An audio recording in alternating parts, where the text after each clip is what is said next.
క్షత్రియ బేరి ప్రత్యేక ఇంటర్వ్యూ కార్యక్రమానికి స్వాగతం సుస్వాగతం.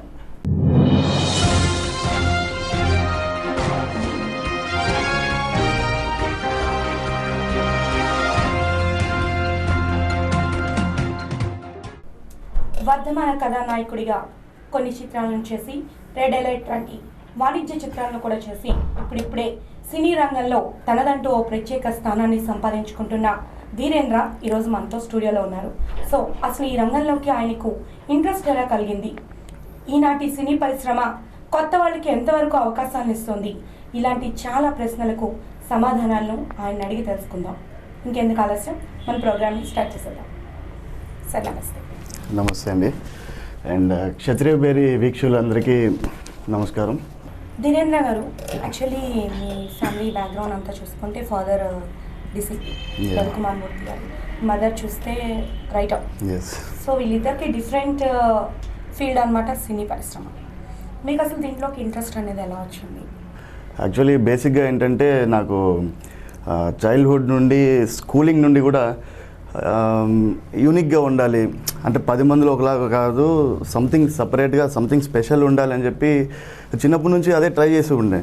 అండ్ లైక్ ఈవెన్ ఇన్ బీటెక్లో కూడా నేను ఏంటంటే కల్చరల్స్ హెడ్ ఉంటూ అండ్ ఆర్గనైజింగ్ చేస్తూ ఇవన్నీ చేసేటప్పటికి నాకేమైపోయిందంటే లైక్ అందరిలాగా నేను కూడా వెళ్ళి ఎంప్లాయ్మెంట్ ఏదో చేసుకుంటూ ఉండే కంటే సంథింగ్ ఏదో స్పెషల్గా ఉంటూ అండ్ ఎవరైనా చూస్తే నాకు ఐడెంటిటీ కావాలి. సో సమ్వన్ షుడ్ ఐడెంటిఫై మీ, నన్ను చూడంగానే ఓ వీడు మన ధీరు అని చెప్పి అలా ఉండాలని చెప్పేసి సో చిన్నప్పటి నుంచి నాకు అది ఉండేది. సో వాటికి రిలవెంట్గా ఉండేది ఏంటంటే మనకి సినిమా ఫీల్డ్ అని అనిపించింది. అండ్ ఐ ఫెల్ట్ లైక్ నేను దానికి కొంచెం యాప్ట్ అని అనిపించి సో కొంచెం కష్టపడి ట్రై చేసి ఈరోజు కనీసం ఇక్కడి వరకన్నా రాగలిగాను. సినిమా పరిశ్రమ విధంగా చూసుకుంటే నూతనంగా వచ్చే వాళ్ళకి, కొత్త వాళ్ళకి ఎవరికైనా కూడా అవకాశాలు ఇప్పటి రోజుల్లో పోల్చుకుంటే, అంటే ఓన్లీ సినీ పరిశ్రమకి వెళ్ళడానికి ముందుగా టీవీ, యూట్యూబ్స్ ఇలా చాలా ఉన్నాయి. అలాంటి వాటిని ఉపయోగించుకుని నేటి యూత్ చాలా క్రేజ్ సంపాదిస్తుంది. ఆ తర్వాతే వాళ్ళు వెండి తెర మీద అనేది చూడడం అనేది జరుగుతుంది. సో ఆ విధంగా మీరు ఏమైనా ఇక్కడ చిన్న ప్రయత్నాలు ఏమైనా చేస్తారంటే షార్ట్ ఫిల్మ్స్లో యాక్ట్ చేయడం, లేదంటే యాడ్స్లో యాక్ట్ చేయడం? యాక్చువల్లీ మీరు చెప్పింది కూడా చాలా కరెక్ట్ అండి. ఎందుకంటే ఇప్పుడు నేను అనుపమ్ కేర్ యాక్టర్ ప్రిపేర్స్లో నేను యాక్టింగ్ కోర్స్ తీసుకొని ఆ తర్వాత వచ్చిన తర్వాత నాకు ఆ ఛానల్స్ తెలిసేవి కాదు, ఎలా వెళ్ళాలి ఏంటి అండ్ ఆ రూట్ ఏంటి, అసలు ఎవరిని అప్రోచ్ అవ్వాలి ఏం తెలిసేది కాదు. అండ్ ఆ టైంలో నేను కూడా ఈ యూట్యూబ్ అనేది ఒక ప్లాట్ఫామ్గా నేను తీసుకొని అండ్ అదే టైంలో ఎందుకో లక్కీలీ నేనే ఒక ఓన్ స్టోరీ ఒకటి తయారు చేసుకొని నేనే ఒక షార్ట్ ఫిల్మ్ తీసి and start to end and story to music మొత్తం నేనే చేసుకున్నా, ఎడిటింగ్ కూడా నేనే చేసుకొని మనసా మన్నించిపోయి అని చెప్పి ఒక షార్ట్ ఫిల్మ్ చేశాను. ఆ షార్ట్ ఫిల్మ్ చేసి రిలీజ్ చేసిన ఒక 15th or 20th డే ఒక డైరెక్టర్ గారు అప్రోచ్ అయ్యి నాకు ఫస్ట్ మూవీ హీరోగా ఇచ్చారు. సో ఇది డెఫినెట్గా ఈ షార్ట్ ఫిల్మ్స్ అనేవి కానీ, యాడ్ ఫిల్మ్స్ అనేవి కానీ, ఈ యూట్యూబ్ అనే ప్లాట్ఫామ్ కానీ డెఫినెట్లీ మనకి యూజ్ అవుతుందని నేను నమ్ముతున్నాను. ఎందుకంటే నేను కూడా అలా వచ్చినోడిని. అయితే ఇన్స్టిట్యూట్లో ట్రైనింగ్ తీసుకున్నారు ఆల్రెడీ, మీరు ఈ యాక్టింగ్ అనే కోర్స్ అనేది చేయడం జరిగింది. ఆ తర్వాత షార్ట్ ఫిల్మ్, తర్వాత ఇప్పుడు కొన్ని మూవీస్కి హీరోగా వర్క్ చేయడం జరిగింది. అయితే నేత్ర మూవీలో కూడా మీరు ఒక లీడింగ్ రోల్ చేశారు. సో అందులో సత్యానంద్ గారు వారి అబ్బాయి కూడా ఉండడం జరిగింది. వీళ్ళిద్దరితో మీరు వర్క్ చేయడం అంటే సత్యానంద్ గారు అనేసరికి ఆయన కింగ్ మేకర్, ఇండస్ట్రీలో చాలా మంది గొప్ప వాళ్ళందరినీ కూడా తయారు చేసి పంపించింది అతను. సో అలాంటి వ్యక్తితో మీరు యాక్ట్ చేస్తున్నప్పుడు ఏమైనా నేర్చుకున్నారా? అంటే ఆయన్ని చూసి నాకు తెలియని విషయాలు ఇవి, నేను వీటిని నేర్చుకున్నాను అని ఎప్పుడైనా చెప్పుకునే సందర్భం ఉందా? యాక్చువల్లీ ఇందులో మీకు నేను చెప్పదలుచుకుంది ఏంటంటే, నేను చెప్పలేదు ఒకటి ఏంటంటే, నేను అనుపమ్ కేర్ యాక్టర్ ప్రిపేర్స్లో చేశాను, అంతకుముందు ఆల్కెమీ అని చెప్పేసి ఒక యాక్టింగ్ ఇన్స్టిట్యూట్లో చేశాను చెన్నైలో. బట్ ఎక్కడ చేసినా కూడా నేనేంటంటే సత్యానంద్ సార్కి నేను ఒక ఏకలవ్య శిష్యుడిని చెప్పాలంటే. అండ్ నాకు చిన్నప్పటి నుంచి ఒక కోరిక ఉండేది, సత్యానంద్ సార్ దగ్గర నేను కోర్స్ చేయాలని కోరిక ఉండేది, బట్ కుదరలేదు ఆ టైంలో. ఆ తర్వాత నేను ఈ చేసిన తర్వాత కలి అని చెప్పి ఒక మూవీ హీరోగా చేశాను, అది సెన్సార్ అయ్యి రిలీజ్గా ఉంది. ఆ తర్వాత రెడ్ అలర్ట్ చేసిన తర్వాత సత్యానంద్ సార్ని అప్రోచ్ అయ్యాను, ఒక 2-3 సార్లు అప్రోచ్ అయితే ఆయన ఎందుకో ఆయన డెడికేషన్, ఆ ప్యాషన్ చూసి ఆయన లేదు బాబు నువ్వు జాయిన్ అవ్వు, నీకు చేరాలని ఉందా అని అడిగారు. అడిగితే సార్ మీకంటేనా సార్, నాకు మీ దగ్గర కోర్స్ చేరాలని చెప్పి నాకు చిన్నప్పటి నుండి కోరిక సార్ అని చెప్పంగానే ఆయనను చేర్పించుకొని సార్ దగ్గర నేను మళ్ళీ కోర్స్ చేశాను. నేను 3వ కోర్సు సత్యానంద్ సార్ దగ్గర చేశాను. చేసిన తర్వాత నేత్ర సినిమా అందరం కలిసి చేసినప్పుడు నిజంగా ఏదో ఇదంతా ఒక ఫ్యామిలీ, మేమంతా ఫ్యామిలీ కలిసి చేసినట్టే అయిపోయింది. ఎందుకంటే యాద్ కుమార్ సార్ స్టూడెంటే, డైరెక్టర్ గారు. సో నేను హీరోయిన్ ఐశ్వర్య సార్ స్టూడెంటే, అండ్ సత్యానంద్ సార్. ఇంకోటి ఏంటంటే సత్యానంద్ సార్ వాళ్ళ అబ్బాయి ఉన్నారు రాఘవేంద్ర, తను కూడా చేశారు, అందులో ఒక మంచి రోల్ చేశారు. సో మేమందరం కలిసి చేసి ఎలా ఉందంటే మేమంతా ఒక ఫ్యామిలీ కలిసి ఏదో ఒక చిన్న ఏదో కలిసి ఎలా ఊరికి ఎలాగా ఒక వీడియో షూట్ చేసినట్టుగా చాలా బాగా జరిగింది. అండ్ సార్ దగ్గర నేర్చుకోవాల్సిందంటే అదొక ఓషన్, పోంగ ఇంకా నేర్చుకుంటూ ఇంకా లోతు ఉంటుంది తప్పించి మాకు ఏదో ఇంతే మేము నేర్చుకున్నాం, ఇంతకంటే ఇంకా ఏం లేదని చెప్పేదానికి లేదు. అండ్ ఈ రోజుకి మేము సార్ని కలిసి ఏదో ఒకటి నేర్చుకుంటూనే ఉంటాం. That's what I wanted to tell you. Satyanand గారి దగ్గర మీరు కోర్స్ నేర్చుకునేటప్పుడు అంటే యాక్చువల్లీ నేను ఒక 2-3 ఇంటర్వ్యూస్లో విన్నాను సార్ చెప్పడం డైరెక్ట్గా. ఫస్ట్ ఎప్పుడు కూడా నేను వాళ్ళకి జానపద నృత్యాలు, జానపదానికి సంబంధించినటువంటి కొన్ని భాషల్ని ఎంకరేజ్ చేస్తాను.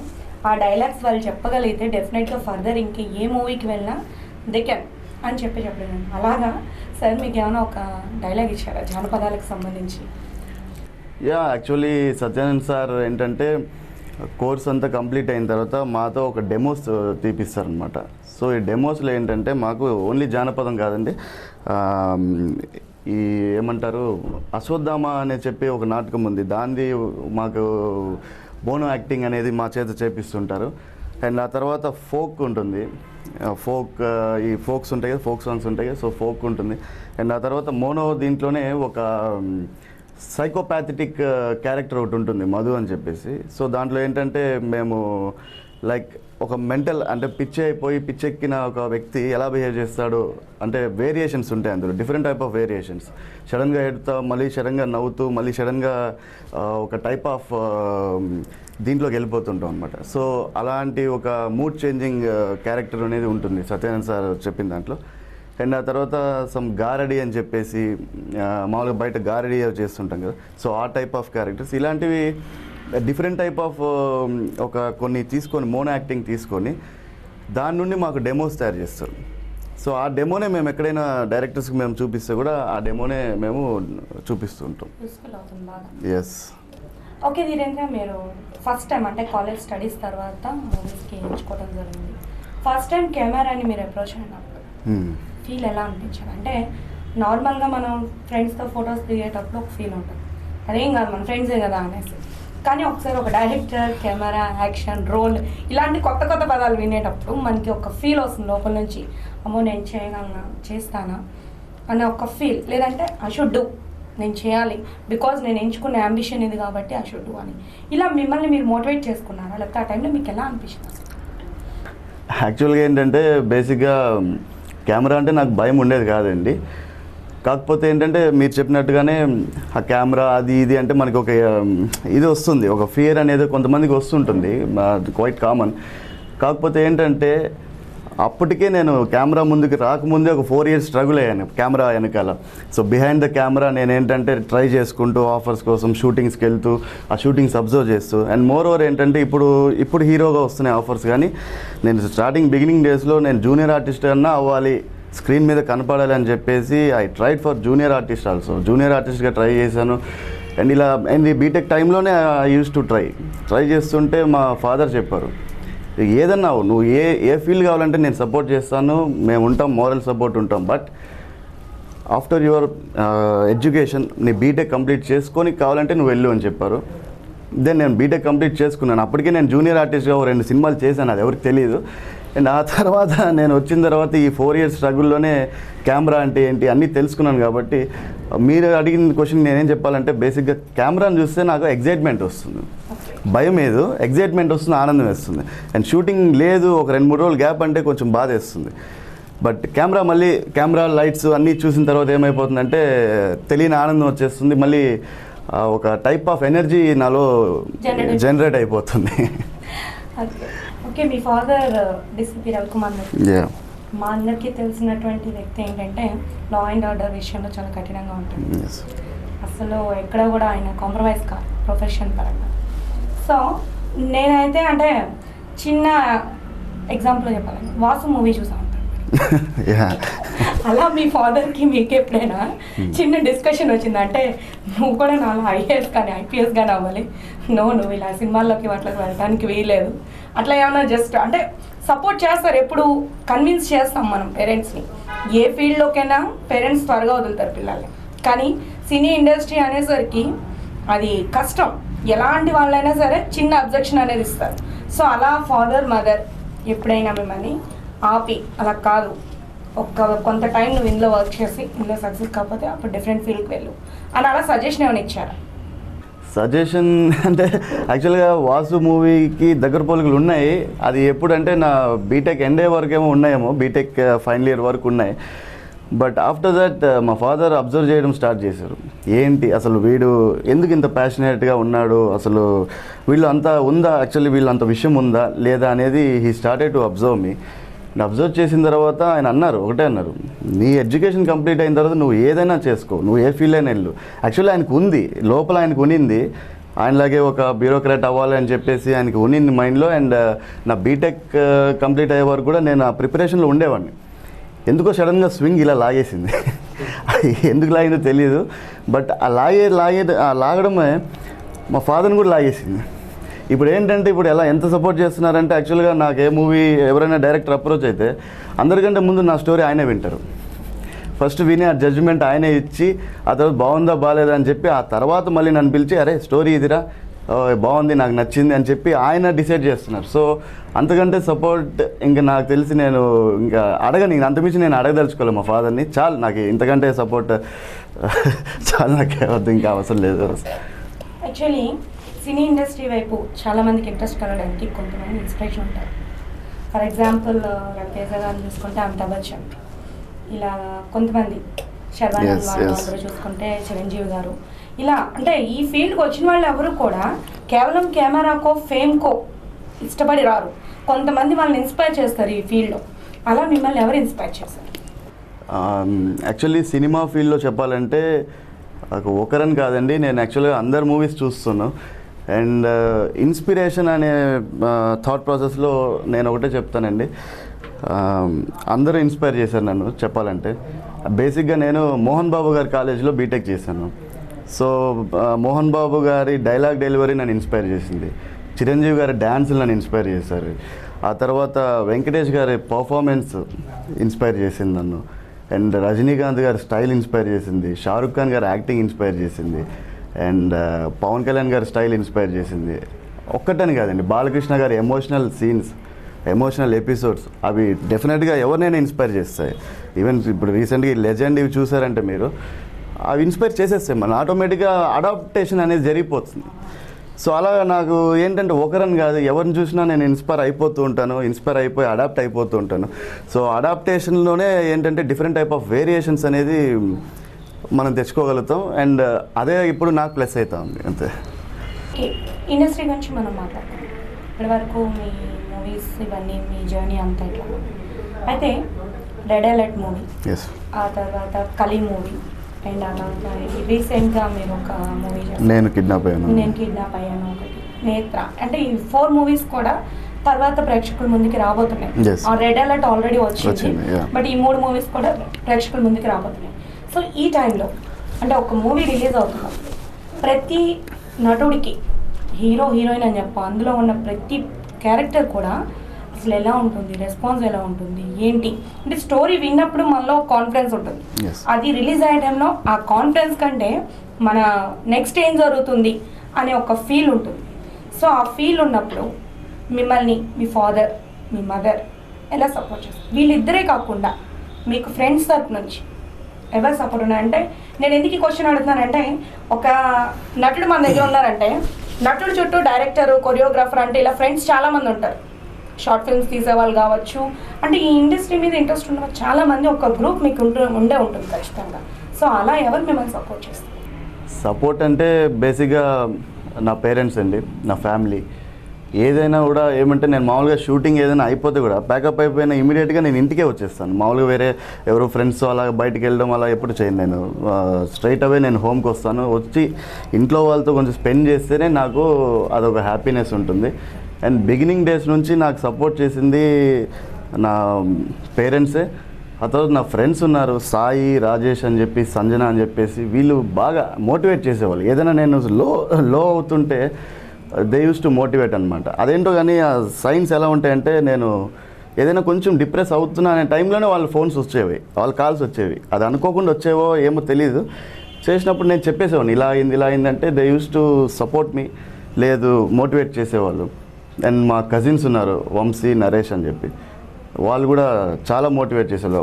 వాళ్ళు అబ్రాడ్లో ఉంటూ కూడా నాకు కాల్స్ చేసి, లేదు you will do it, definitely you will do it అని చెప్పి బాగా సపోర్ట్ చేశారు. సో వీళ్ళందరూ ఉన్నారు కాబట్టి నేను ఈరోజు హ్యాపీగా, ఈవెన్ గ్యాప్ వస్తుంటే కూడా నేను పట్టించుకోకుండా, లేదు ఉన్నారు కదా, సపోర్ట్ ఉన్నారు, నా పని నేను చేసుకోవాలి అని చెప్పేసి, సో ఈ పాత్వేలో నేను వెళ్తున్నానంటే కారణం వీళ్ళందరూ సపోర్టే.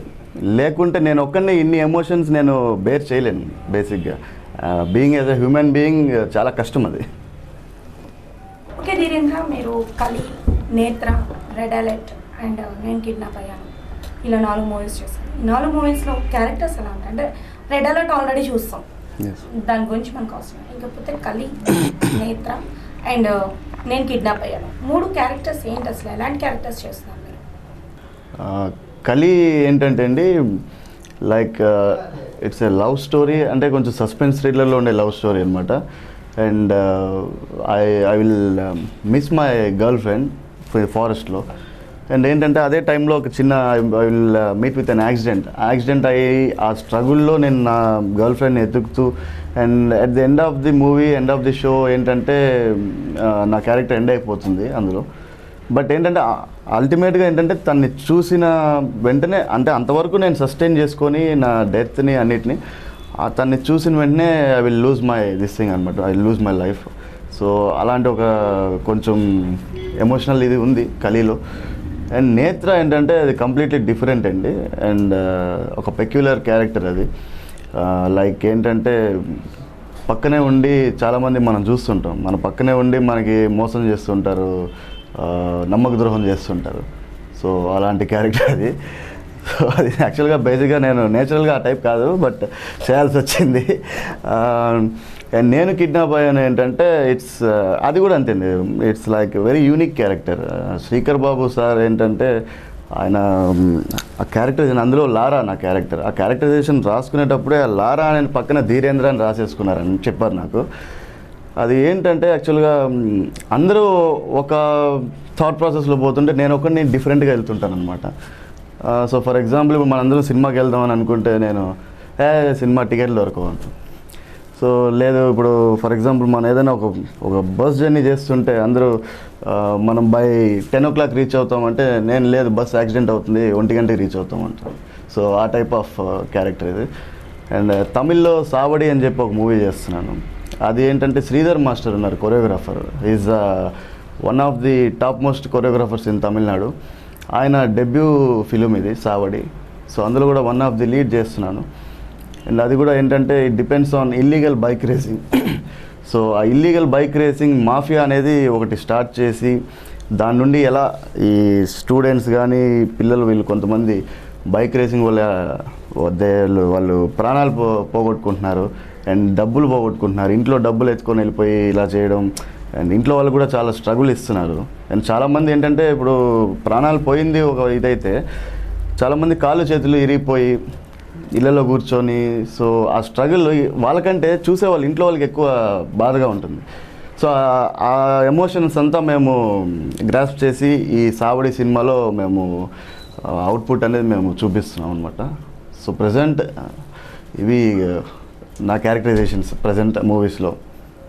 మళ్ళీ ఒకసారి రెడ్ అలర్ట్ దొరికిందాం, ఎందుకంటే రెడ్ అలర్ట్ అనే మూవీ 4 లాంగ్వేజెస్లో రిలీజ్ చేయించారు. అండ్ దానికి సంబంధించి మిమ్మల్ని Indian book of world records వాళ్ళు ఒక స్థానాన్ని కల్పించడం కూడా జరిగింది. అసలు ఇది ఎలా జరిగిందంటే 4 లాంగ్వేజెస్లో చేయడం మీకు ఇబ్బంది అనిపించలేదు? ఆ లాంగ్వేజెస్తో మీకు ముందుగా ఇంటర్నల్గా ఏమైనా టచ్ ఉందా? యాక్చువల్లీ ఏంటంటే బేసిక్గా చెన్నైలో ఒక 2.5 years ఉన్నానండి. శ్రీధర్ మాస్టర్ దగ్గర అసిస్టెంట్గా వర్క్ చేశాను కొరియోగ్రఫీలో. అండ్ ఆ తర్వాత అక్కడే యాక్టింగ్ కోర్స్ అన్నీ చేశాను. అండ్ అక్కడే నేను యాక్చువల్గా తమిళ్ ఫీల్డ్లో ట్రై చేయాలని చెప్పి ఒక 2.5-3 years అక్కడే తిరిగాను. సో దానివల్ల నాకు తమిళ్ వచ్చేసింది, ఆల్మోస్ట్ ఒక 80% తమిళ్ వచ్చేది. అండ్ రెడ్ అలర్ట్ ఏంటంటే తెలుగు, తమిళ్, కన్నడ అండ్ మలయాళం ఈ 4 languagesలో తీసాం. సో చంద్రమహేష్ గారు ప్రేయసి రావే మూవీ తీశారు కదా డైరెక్టర్, ఆయన చంద్రమహేష్ గారు డైరెక్టర్ అనమాట. ఆయన ఏంటంటే అప్పుడు కూడా నాకు నా షార్ట్ ఫిల్మే నాకు హెల్ప్ అయింది. ఆయన ఆ షార్ట్ ఫిల్మ్ చూసి ఇమీడియట్గా ఆయన అప్రోచ్ అయ్యి ఇందులో ఒక సపోర్టింగ్ రోల్ ఉంది, నువ్వు డెఫినెట్గా చేయాలి. అండ్ మోర్ ఓవర్ ఏంటంటే ఇది 4 languagesలో తీస్తున్నాము, నువ్వు తమిళ్ కూడా రిలీజ్ అవుతుంది, సో నువ్వు తమిళ్ అంటున్నావు కదా, you can also promote your self in Tamil అది ఇది అని చెప్తే కరెక్టే కదా అని చెప్పేసి ఇమీడియట్గా ఒప్పుకొని నేను చేశాను ఆ క్యారెక్టర్. అప్పటికే నేను కలిసి చేశాను. అండ్ ఆ తర్వాత ఐ వాజ్ థింకింగ్ ఏంటి దీనివల్ల లాభం ఏంటి అనుకుంటూ ఉండే టైంలో సడన్గా ఎవరో మెయిల్ వచ్చింది నాకు. ఏంటంటే నా name Indian book of world రికార్డ్స్లో రిజిస్టర్ అయ్యింది అండ్ మా ఆడియో లాంచ్ అప్పుడే మాకు అవార్డు ఇస్తారని చెప్పేసి ఫెలిసిటేషన్ జరుగుతుందని చెప్పి మెయిల్ రాగానే నాకు అర్థం కాలేదు, నిజమా కాదా అని చెప్పేసి నేను చంద్రమహేష్ సార్ కాల్ చేశాను. కాల్ చేయగానే ఆయన ఫస్ట్ ఎత్తంగానే కంగ్రాట్స్ అండి అన్నారు. కంగ్రాట్స్ అండి అనగానే సార్ నిజమేనా సార్ అంటే అవునండి, మీరు పలానా రోజు రావాలి, హైదరాబాద్ రావాలి అంటే, సో నేను మా మదరు మా సిస్టర్ వెళ్ళి అవార్డు తీసుకున్నాం. So it's a good achievement చెప్పాలంటే, ఎందుకంటే నా రిలీజ్ అయిన ఫస్ట్ మూవీ అది బేసిక్గా, దానికి అవార్డు రావడం అనేది I feel very happy. And ఇంట్లో కూడా మా ఫాదర్ అందరూ కూడా చాలా హ్యాపీ ఫీల్ అయ్యారు. ఓకే, ఒక different feels Tamil industry, Telugu industry రెండు కూడా చాలా డిఫరెంట్. అంటే తెలుగు ఇండస్ట్రీలో అంతా కూడా ఒక హీరోయిజం అనేది క్యారెక్టర్స్లో ఉంటుంది. ఇక్కడ తమిళ్ దగ్గరకు వచ్చేసరికి అక్కడ ఉన్నటువంటి క్యారెక్టర్స్ని చాలా న్యాచురల్గా ప్రజెంట్ చేస్తారు. రెండు చాలా డిఫరెంట్ మాడ్యులేషన్స్. సో ఈ రెండు ఇండస్ట్రీస్లో మీరు వర్క్ చేసేటప్పుడు అక్కడున్న పరిస్థితులకి ఇప్పుడు ఇక్కడ వర్క్ చేస్తున్న పరిస్థితులకి ఎలా మిమ్మల్ని మీరు మేనేజబుల్ చేసుకోగలుగుతున్నారు? ఎందుకంటే క్వశ్చన్ రైజ్ చేయడానికి రీజన్, మనం ఒక ఫర్ ఎగ్జాంపుల్ మన ఇంట్లో ఉన్నంత ఫ్రీగా ఫ్రెండ్ ఇంట్లో ఉండలేం, డిఫరెంట్. అది ప్రతి ఒక్క మనిషికి ఒక చిన్న ఫీల్, అది కంఫర్ట్గా ఉండలేము అని. సో కానీ తమిళ ఇండస్ట్రీకి వెళ్ళినప్పుడు, ఇక్కడ తెలుగు ఇండస్ట్రీలో ఉన్నప్పుడు అంటే టీం ఒకటే కాబట్టి మీకు పెద్దగా మార్పు అనిపించబోదు, కానీ లాంగ్వేజ్ డిఫరెంట్, చూపించే విధానం డిఫరెంట్ రెండింటికి. అది ఎలా మీరు మేనేజ్ చేసుకోవచ్చు? మేనేజ్ చేస్తున్నాను అంటే ఎలాగంటే లైక్ తమిళ్ ఫీల్డ్లో ఎలాగంటే వాళ్ళకి కొంచెం మనం నచ్చామంటే వాళ్ళు ఇంకా మనోడే అని చెప్పి అడాప్ట్ చేసుకుంటారు. అండ్ ఆల్రెడీ తెలుగులో నేను మనవాడినే అనేసి వాళ్ళకి ఆల్రెడీ తెలుసు కాబట్టి ప్రాబ్లం లేదు. అండ్ మెయిన్ నాకు వచ్చిన ప్రాబ్లం ఏంటంటే ఈ గెటప్స్లో ప్రాబ్లం వచ్చేది. ఎందుకంటే ఇక్కడ వాళ్ళకి పోనీ ఉండకూడదు, బట్ తమిళ్లో వాళ్ళకి పోనీ కావాలి. అండ్ తమిళ్లో ఏంటంటే మస్కులర్గా ఉండాలి, సో ఇక్కడ లీన్ ఉండాలి. సో అక్కడికి వెళ్ళే టైంకి నేను ఏంటంటే 5 kilos పెరగాలి, మళ్ళీ ఇక్కడికి వచ్చేటప్పుడు 5 kilos తగ్గాలి. సో ఈ ప్యారలల్ షెడ్యూల్స్ వల్ల కొంచెం ఇబ్బంది అయ్యేది. కానీ మిగతా అంతా నేను లైక్ యూనిట్ కానీ లేదా ట్రీట్మెంట్ కానీ ఎవ్రీథింగ్ వాజ్ సేమ్, దాంట్లో ఏం డిఫరెన్స్ ఏం లేదు. బట్ ఏదైనా కూడా పనే అంతే, ఏ లాంగ్వేజ్ అయితే కూడా వర్కే అంతే. ఓకే, ప్రతి నటుడికి కూడా ఒక డ్రీమ్ రోల్ అనేది ఉంటుంది. కొన్ని క్యారెక్టర్స్ని చూసినప్పుడు ఈ రోల్ నేను చేసి ఉంటాను ఉన్నా కదా, లేదా ఫ్యూచర్లో నాకు ఇలాంటి రోల్ వస్తే బాగుంటుంది అన్న ఫీల్ వస్తుంది. సో అటువంటి రోల్స్ ఏమైనా ఉన్నాయా మీకు? డ్రీమ్ రోల్స్ చాలా ఉన్నాయి, కాకపోతే వాటిలో ఎక్కువ టక్కని మైండ్లోకి గుర్తొచ్చేవి కొన్ని ఉన్నాయి. అది ఏంటంటే శివపుత్రుడు అని ఒక సినిమా వచ్చింది, బాలాగారి సినిమా. దాంట్లో విక్రమ్ గారి రోల్ చాలా బాగుంటుంది. అంటే ఫ్లోరిష్ అవుతాం, మన టాలెంట్ అనేది మనం చూపించుకోగలిగే రోల్ అది.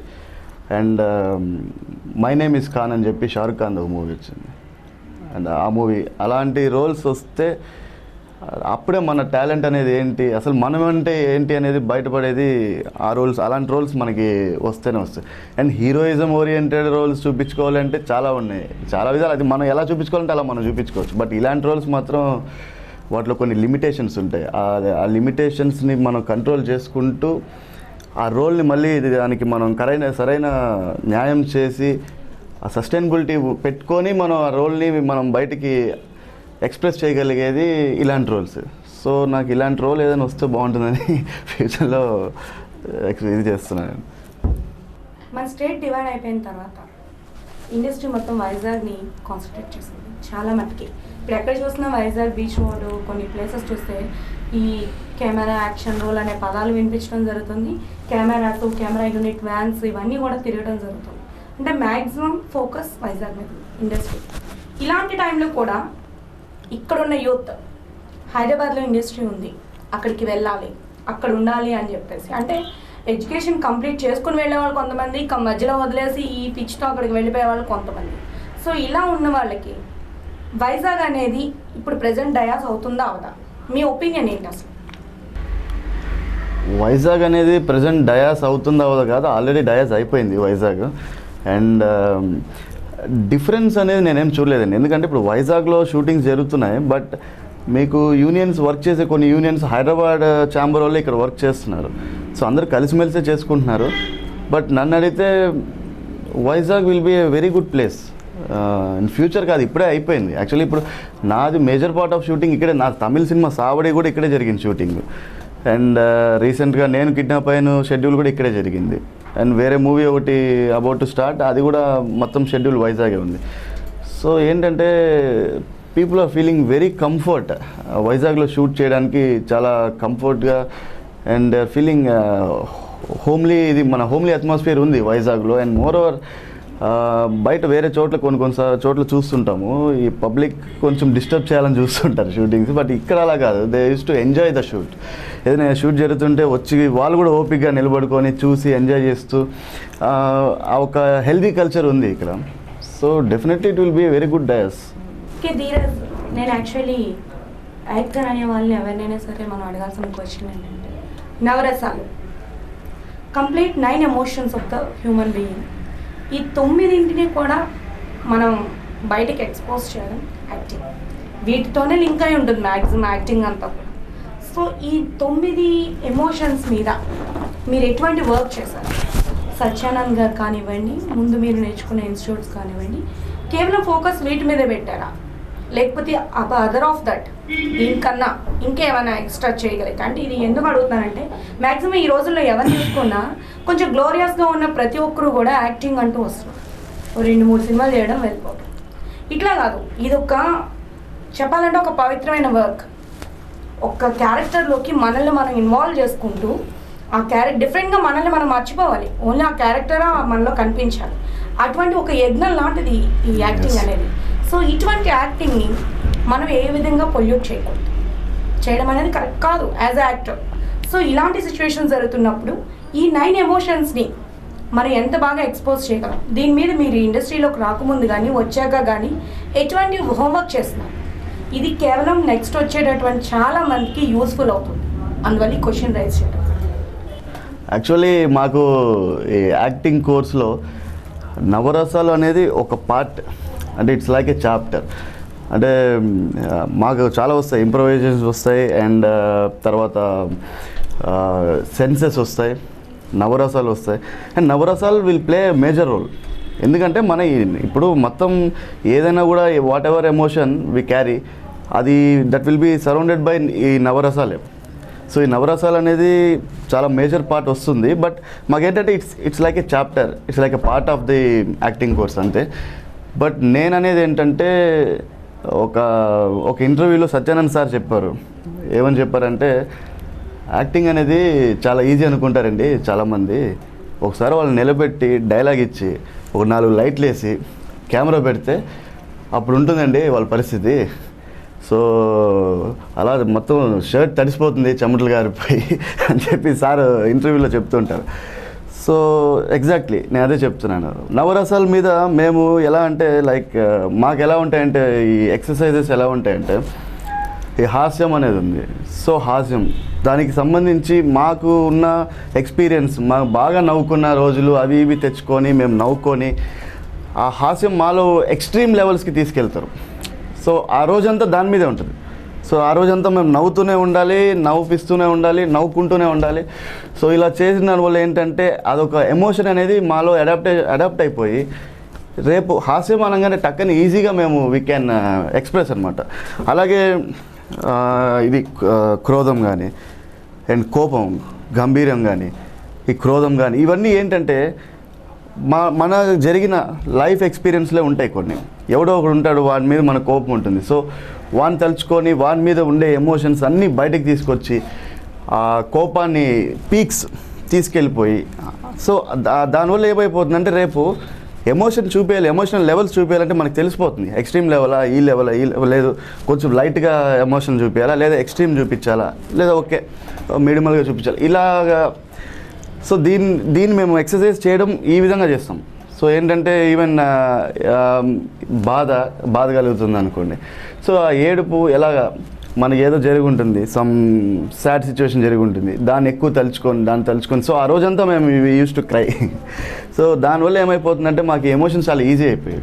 అండ్ ఇప్పుడు కూడా ఏంటంటే నాకు అదొక స్మాల్ టెక్నిక్ లాగా అయిపోయింది. ఏదైనా ఏడవాలి ఒక సీన్లో, if I wanted to cry అంటే నాకు లైఫ్లో జరిగిన some bad experiences, sad experiences తలుచుకొని వాటిని నేను మళ్ళీ మైండ్లోకి తీసుకొని వాటి నుండి ఆటోమేటిక్గా నాకు టీయర్స్ అనేవి ఫామ్ అయిపోతాయి. సో గ్లిజరిన్తో కూడా పని లేదు. సో ఆటోమేటిక్గా ఆ ఒక ఎమోషన్ క్యారీ అయిపోయి ఆ ఎమోషన్తోనే మేము ఆ సీన్ చేసేయడం జరుగుతుంటుంది అనమాట. సో నేను చెప్పేది ఏంటంటే ఎవరైనా కూడా వచ్చి మేమేదో చేసేయగలం అంటే ఐ డోంట్ థింక్ సో. ఎందుకంటే నేను 2-3 ఏళ్ళు నేను యాక్టింగ్ కోర్సుల్లోనే ఉన్నాను. యాక్టింగ్ చేసుకుంటే నేను ఇంకా పర్ఫెక్ట్ కాదు, మళ్ళీ చేరాలి అని చెప్పి ఇంకో చోట, మళ్ళీ నేను లేదు ఇంకా నాకు పర్ఫెక్షన్ కావాలి అని చెప్పి ఇంకో చోట, లాస్ట్కి మా గురువుగారి దగ్గరకు వచ్చి ఆయన దగ్గర చేసి కోర్స్ చేసిన తర్వాత ఈరోజుకి సార్ దగ్గరికి వెళ్తే ప్రతిసారి ఏదో ఒకటి నేర్చుకుంటూనే ఉంటాం. సో ఆయన ఏదో ఒకటి నాకు నేర్పిస్తూనే ఉంటారు. ఆయన చూస్తేనే మాకు ఏదో ఒకటి మేము నేర్చుకుంటుంటాం. అండ్ శాంతం, సో ఆ శాంతం అనేది మనలో మనం తెచ్చుకోవాలి. సో నేను నాజర్ గారు ఉన్నారు, యాక్టర్ నాజర్ గారు ఉన్నారు కదా, సీనియర్ యాక్టర్. ఆయన నాకు ఒకసారి ఒక ఇంటర్వ్యూ ఆయన కలిశాను. ఒక చిన్న కాన్వర్జేషన్లో ఒకటే చెప్పారు, లైఫ్లో కానీ స్క్రీన్ మీద కానీ కోపాన్ని నటించు, అంతేగాని నిజంగానే కోపం తెచ్చుకోవద్దు, అది నీ హెల్త్ పాడైపోతుంది. బట్ కోపాన్ని నటించు, నీ పని జరిగిపోతుంది. అలాగే నువ్వు ఈవెన్ ఆన్ ద స్క్రీన్ నటిస్తావు, సో అదే నటన బయట చూపించు, కోపం వస్తే కూడా బయట నటించు, అంతేగాని నిజంగా కోపం తెచ్చుకొని నువ్వేదో ఇదైపోయి నీ హెల్త్ నువ్వు చెడగొట్టుకోవద్దని చెప్పేవాళ్ళు. సో ఇది సో నవరసాలు it will play a major part, definitely it will play a major part. కాకపోతే నేను అనేది ఏంటంటే మినిమం బేసిక్ ఇదన్నా కావాలి ఎవరికైనా. ఇప్పుడు లైక్ కెమెరా నాలెడ్జ్, ఇవన్నీ మాకు కోర్స్ చేయడం వల్లే వచ్చింది. కెమెరా నాలెడ్జ్ కానీ, అండ్ క్యూ తీసుకోవడం, dialogue delivery, modulation, improvisations, so ఇవన్నీ కూడా మేము యాక్టింగ్ కోర్స్ చేస్తేనే వచ్చింది. అంతేగాని మేము ఏదో వచ్చేస్తే ఏదో మాకు వచ్చేసింది అంటే అది don't think so, I don't agree with that. Me childhood ఎక్కడ గడిచింది? Childhood different places. Yeah, so అన్నీ బాగా నచ్చింది. అందులో నాకు బాగా నచ్చింది నర్సీపట్నం. ఓకే, మీ ఫస్ట్ కెమెరా ఫీల్డ్కి వెళ్ళేటప్పుడు చెప్పిన ఫస్ట్ డైలాగ్? కలి ఎక్కడ? కలి ఎక్కడ? ఫైన్. ఓకే, ఇప్పుడు నేను కిడ్నాప్ అయ్యాను మూవీ ఉంది, అందులో మీరు నిజంగా కిడ్నాప్ అయ్యారా లేదా? యాక్చువల్లీ నేను అవునండి, నేను కిడ్నాప్ చేస్తాను. మీరు కిడ్నాప్ చేస్తారు? యా, పోసాని గారిని చేస్తాను. పోసాని కిడ్నాప్ చేస్తారు. Okay fine. అయితే ఇప్పుడు మీరు ఫర్ ఎగ్జాంపుల్ శ్రీదేవి గారిని చూసారు. శ్రీదేవి గారు అంటే డ్రీమ్ గర్ల్ అందరికి, ఆమెను చూసారు. ఫస్ట్ ఏ వర్డ్ చెప్తారు ఆవిడకి? యూ సో గార్జియస్ అని చెప్తా. అంతే, ఇంకేం చెప్తారు? ఓ సెల్ఫీ కావాలని అడుగుతా. ఫైన్. ఇప్పుడు ఫర్ ఎగ్జాంపుల్ మనం చెప్పుకోవాలంటే జంజాల్ గారి మూవీస్ బాగా హాస్యంతో ఉంటాయి. అటువంటి మూవీస్ లో ఒక క్యారెక్టర్ మీకు బాగా గుర్తుండిపోయిన character? Chantabbai main character. Okay, ఒకవేళ ఇప్పుడు వస్తున్నటువంటి హీరోస్లో మీరు ఎవరికి అంటే బెస్ట్ అనుకుంటున్నారు? మహేష్ బాబు గారు. ఓకే, సర్వానంద్ గారు అండ్ రాజ్ తరుణ్ అండ్ ఇంకా రామ్ చరణ్, ఇలాగా ఒక ముగ్గురు తీసుకున్నాం మనం. ఈ ముగ్గురితో మీకు ఆపర్చునిటీ వస్తే ఫస్ట్ ప్రయారిటీ ఎవరికి ఇస్తారు? ఒక మల్టీ స్టారర్ అయితే హ్యాపీగా ముగ్గురితో చేసేస్తా. ఓకే, ఇప్పుడు సీతమ్మ మార్కెట్లో సినిమాల చెట్టు టైప్ మూవీస్ వస్తున్నాయి, అందులో వెంకటేష్ గారు, మహేష్ బాబు గారు అన్నదమ్ములుగా నటించారు. అలా మీకు అన్నదమ్ముడిగా ఎవరిని సెలెక్ట్ చేసుకుంటారు మీరు? ఒకవేళ అదే మూవీ తీయాలనుకుంటే అన్నదమ్ముడుగా ఎవరిని? మీరు చిన్న క్యారెక్టర్ చేసినా పెద్ద క్యారెక్టర్ చేసినా ఆపోజిట్ క్యారెక్టర్ మీరు ఎవరిని తీసుకుంటారు? ఆపోజిట్ క్యారెక్టర్ అంటే ఇప్పుడు ఉండే జనరేషన్ నిఖిల్ తీసుకుంటారు. ఓకే, అన్నయ్య గానా తమ్ముడు గానా? అన్నయ్యగానే. Okay fine. Any first crush? First crush Madhuri 4th క్లాస్లో. 4th క్లాస్లో. ఓకే, తర్వాత అంతే స్నిగ్ధ 10th క్లాస్లో అంతే. ఎన్ని పూరీలు ఎన్ని చపాతీలు. ఓకే, ఇవన్నీ మన పేరెంట్స్కి తెలుసా? ఇప్పుడు తెలుస్తాయి. Okay fine. Thank you Dheeraj, ఈరోజు మా స్టూడియోలోకి వచ్చి మాతో పాటు ఇంత టైం స్పెండ్ చేసి. అండ్ చాలా మంది ఈ రోజుల్లో సినిమా అంటే ఒక క్రేజీ ఫీల్ తోటి వాళ్ళ మొత్తం కెరీర్ని కూడా పణంగా పెడుతున్నారు. సో అలా కాకుండా ఒక గైడెన్స్, మీలాంటి వాళ్ళందరూ కూడా వాళ్ళకి గైడెన్స్ ఇవ్వాలి. సో ఒక message through my Kshatriya Beri. Hi guys, ఎవరెవరు ప్యాషనేట్గా ఉన్నారు మూవీ ఫీల్డ్కి రావాలనే వాళ్ళందరికీ all the best. And moreover నేను ఒకటే చెప్తున్నాను, మనం ఆన్ ది సెట్స్ వచ్చి బిఫోర్ ద కెమెరా వచ్చేసి రేపు టేక్స్ మీద టేక్స్ తీసుకుంటే అవతల వాళ్ళు కూడా మనం ఇబ్బంది కలిగిస్తాం. So be prepared. మీరు వచ్చే ముందే ఆలోచించుకోండి 1-10 సార్లు, yeah I can do it, నేను రాగలను అంటే. You should be very confident and you believe what ever you. Do నేను చెప్పగలుగుతాను. అండ్ ఈరోజుకి నేను ఇంటర్వ్యూ ఇచ్చే స్టేజ్ వరకు వచ్చానంటే ఓన్లీ థింగ్ ఏంటంటే నా పేరెంట్స్ సపోర్ట్ అండ్ మా గురువు గారు సత్యానంద్ గారి సపోర్ట్ డెఫినెట్గా ఉంటుంది. సో అలాగే మీకు గురువు అనే వాళ్ళు ఉంటే they will guide you. So definitely you should have some God father or something. And more over ఏంటంటే నా సజెషన్ ఏంటంటే at least take some basic knowledge and come in to the field. అప్పుడు ఏంటంటే యూ ఫీల్ వెరీ కంఫర్టబుల్. లేదంటే ఏంట్రా ఇది ఏంటి ఇది అది అని చెప్పి you feel very confused. So అంటే నాకున్న దీంట్లో నేను చెప్తున్నాను, నాకున్న ఎక్స్పీరియన్స్ నా పరిధిలో నేను చెప్తున్నాను అంతే. అండ్ ఎవరిని తక్కువగా నేను చెప్పట్లేదు, don't want to do so. And all the best for your future. And మీరందరూ తొందరగా మీరందరూ వచ్చేసి మనందరం కలిసి సినిమాలు చేసుకుందాం హ్యాపీగా. And once again I wish all the best. And Kshatriya Beri వీక్షకులందరికీ చాలా చాలా థ్యాంక్స్ అండి. And thank you so much for interviewing me and it was a very good interview. Thank you so much. చూసారు కదండి, ఈరోజు వర్ధమాన నటుడిగా ఎదుగుతున్నటువంటి మన ధీరేంద్ర మనసులో భావాలన్నీ కూడా. సో తను ఇచ్చిన సలహాలు అయితే కంప్లీట్లీ 100% నిజం. అవన్నీ నేర్చుకుంటూ ఉండండి ఎవరైతే రావాలనుకుంటున్నారో వాళ్ళు. అండ్ మరొక వారం మరొక ఎపిసోడ్లో మరికొంతమంది ప్రముఖుల మనసులో భావాన్ని మీ ముందుంచే ప్రయత్నం చేస్తుంది మా క్షత్రియ బేరీ ప్రత్యేక interview. Until then bye bye and see you.